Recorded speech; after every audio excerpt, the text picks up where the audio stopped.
Mentre se debate sobre os posibles efectos adversos do confinamento na infancia, apenas están a ter en conta as consecuencias negativas deste encerro na mocidade. Para axudar os adolescentes a afrontar esta situación de xeito positivo, o Instituto de Mediación Educativa de Ribeira porá en marcha un servizo de apoio emocional.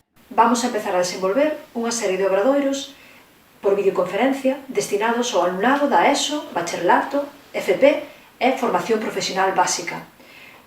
É un asesoramento emocional e daremos tamén estrategias para afrontar o confinamento producido polo COVID-19. Contamos coa colaboración do Concello de Ribeira, que nos dotou de 5 terminais para poder realizar as videoconferencias. Xunto con Cecilia Lois, serán tamén Olegario San Pedro, Manola Muñiz, Lili Rama e Ana Álvarez os encargados de orientar os rapaces mentres dure o período de confinamento. Creemos que é unha necesidade importante, porque detectamos no noso día a día que cada vez hai máis adolescentes que están tendo problemas nesta situación.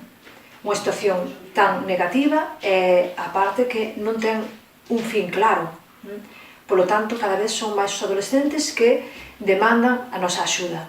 Os mozos interesados en participar nas videoconferencias que comezan esta mesma semana poden poñerse en contacto co IMER a través dos teléfonos 621 334 980 ou 621 334 991. Só ten que mandar un WhatsApp con nome e apelidos e xa contactamos con esa persoa. E xa lle dicimos a data e a hora na que se vai realizar a videoconferencia. E quería tamén destacar que son videoconferencias en pequeno grupo, videoconferencias que durarán 30-40 minutos como máximo e van a ser realizadas en pequenos grupos, 5 ou 6 alumnos e alumnas.